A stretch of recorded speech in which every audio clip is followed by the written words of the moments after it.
Hi friends, welcome to the Dream Lifestyle Hub. This presentation is a review on social concepts. You will find this video under the social review playlist in the YouTube channel Dream Lifestyle Hub.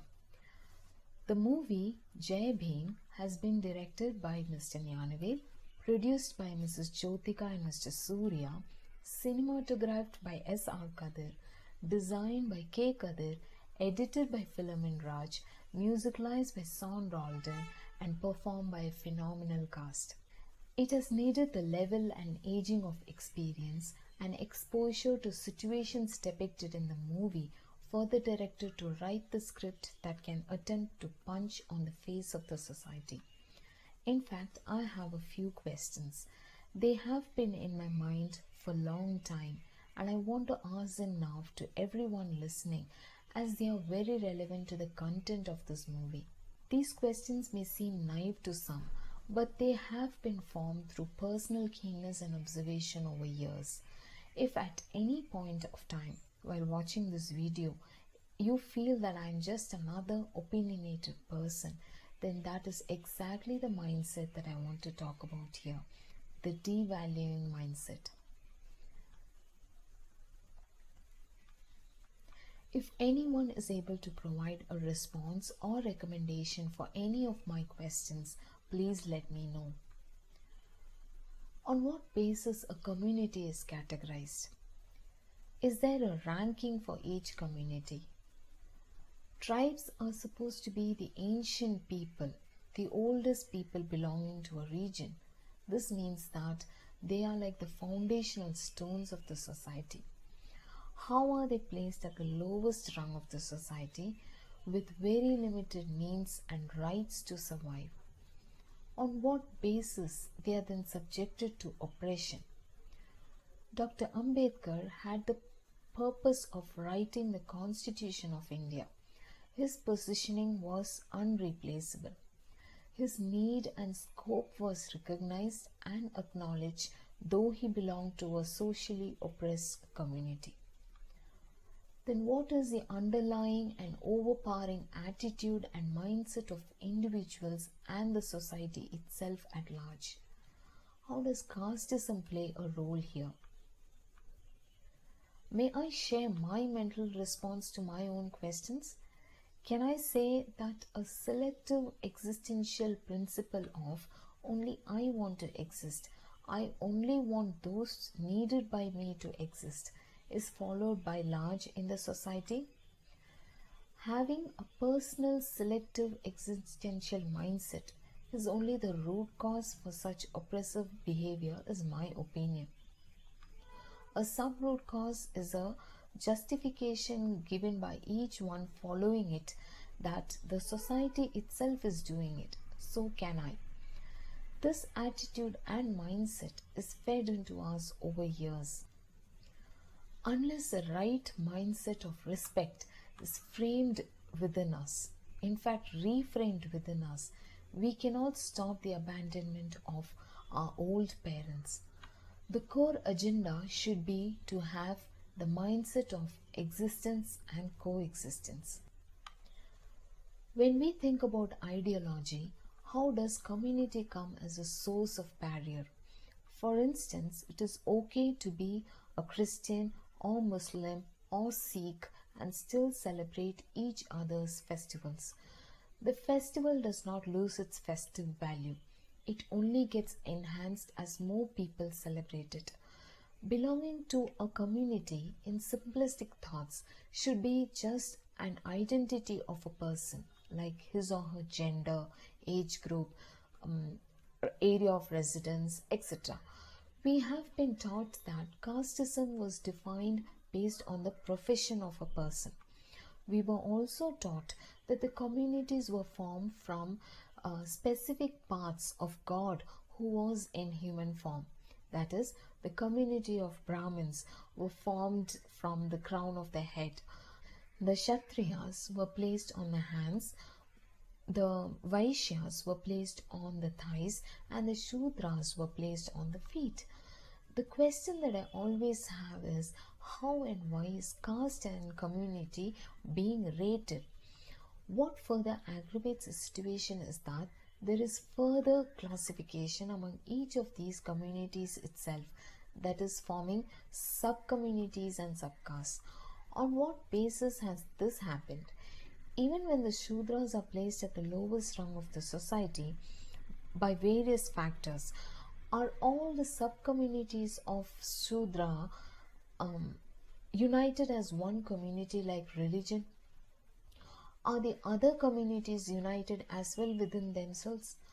All these communities, in fact, belong to the religion of Hinduism. Whether Hinduism is a religion or a way of life of the Indian people is a debatable topic, just as whether Mahatma Gandhi saved the nation or split the nation is a topic of debate. Yet it is easy to group the people based on the religion. Will the people of each caste and community, irrespective of its subcastes and sub-communities, stand for each other? United we stand and divided we fall. The scheduled castes and tribes have been placed under the Shudra group, right? Is this positioning right? From where did the attitude of oppressing another person arise? To claim that it is based on casteism is just an excuse. A person with such an attitude will oppress anyone around him who he feels is inferiorly positioned to him, even if they are part of his family, like his wife, parents, children, etc. Will these family members protest for their existence inside their house? Forget about filing a suit even. Charity begins at home. Unless the attitude of respect and value for a fellow person exists in a person like his nature, no rule and act can force him to show compassion and care. Now that the movie Jai Bhim has become the voice for a particular sect of people who never was known to exist in the modern world, why couldn't the movie Pariyerum Perumal become the voice of the sect of people referred in the movie? How different is the content of this movie from that of the movie Paradesi? Can we camouflage the intention of oppression under the blanket of casteism only?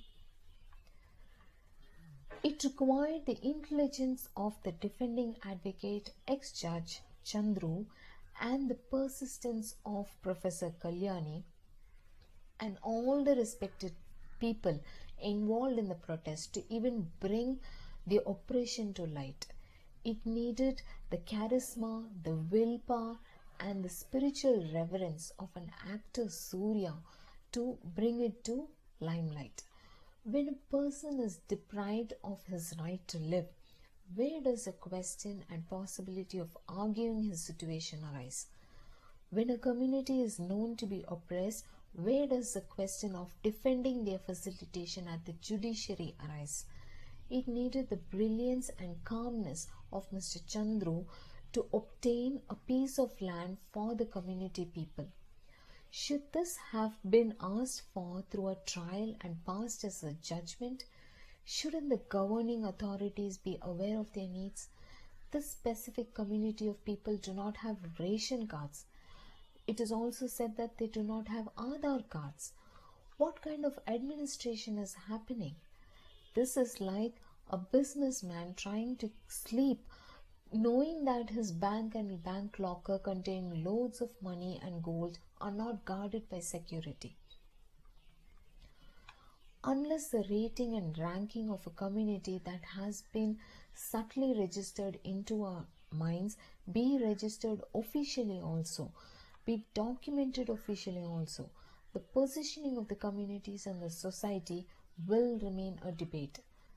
We bear witness to the facts that several rightful judgments given by the highest judicial authority of the country, the Supreme Court of India, has not been implemented even by the governments who are mandated to abide by it.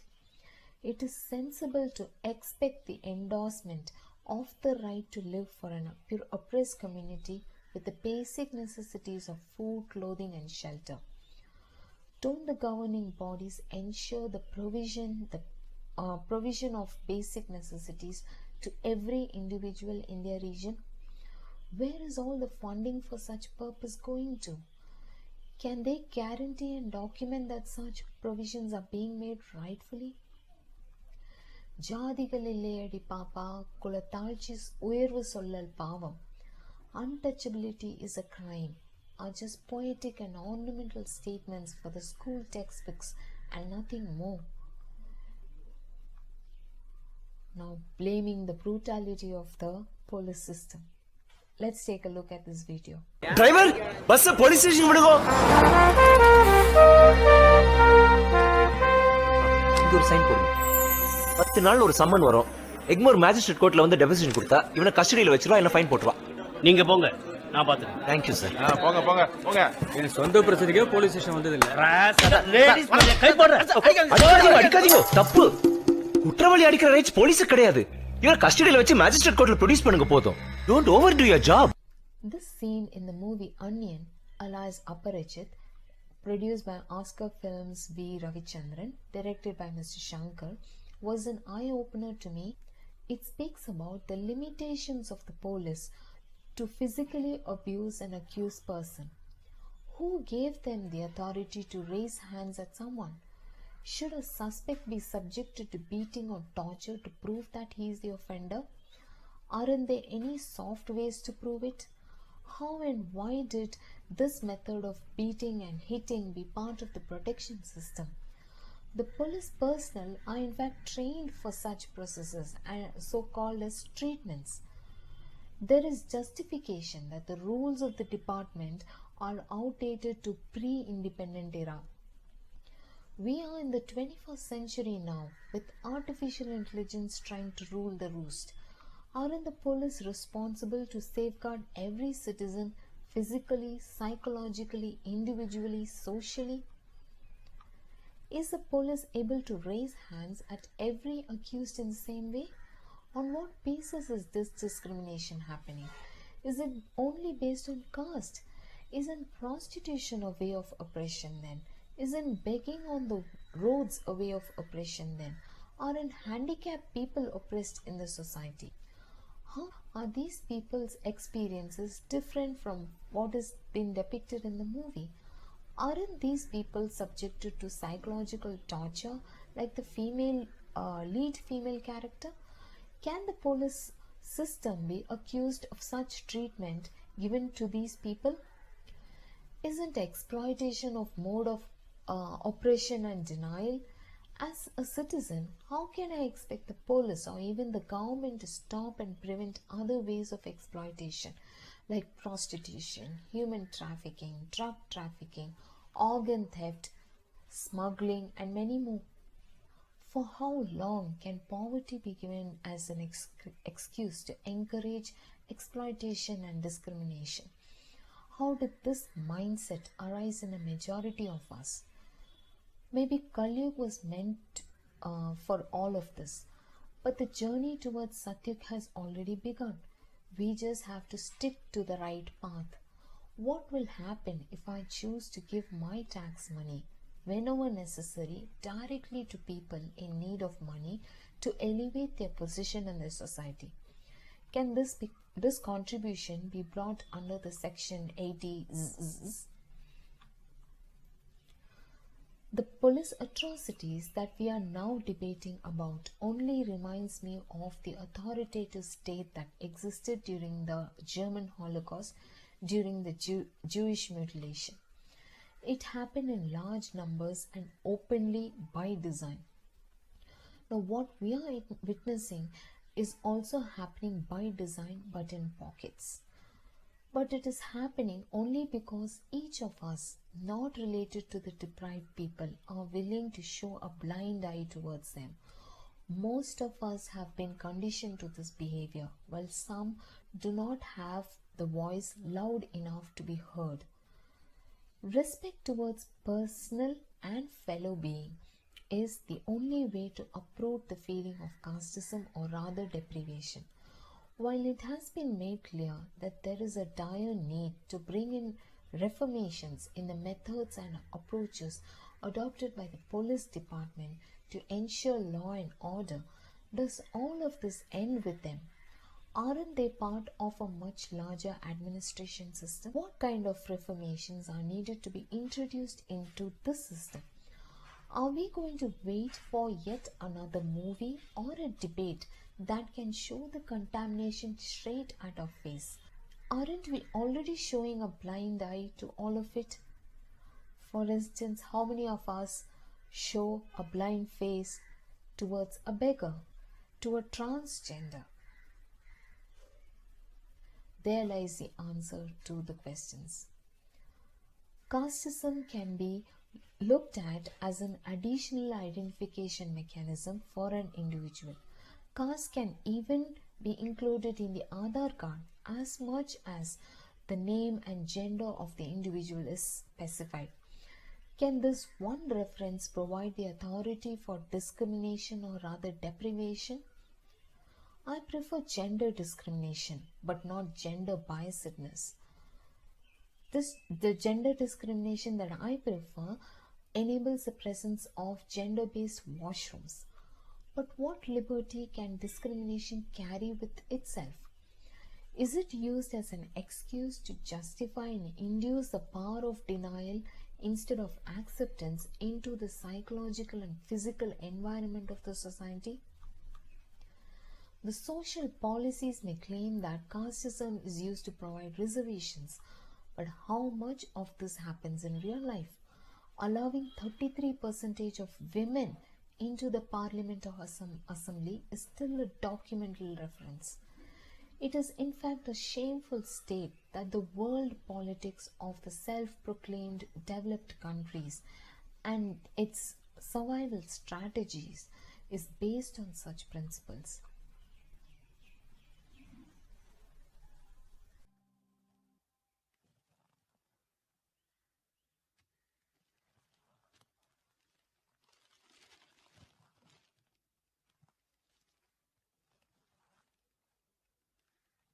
உள்ளுறுதி காண்பதுதான் பூமியிலே உன் உயரம் எண்ணம் செயலாகிவிட்டாய். My question to the society is, how many of us are willing to accept this in real life? While the movie is largely intending to depict the livelihood of a certain sect of people, I think the pinnacle of this intention lies in this scene. This is exactly how the people of that community desire and deserve to be. How many of us are willing to accept and facilitate this? I think the public opinion and review should be obtained for this one scene. Let us not attempt anymore to dilute the true thoughts provoked by this movie also with the star power of a star actor like Mr. Surya.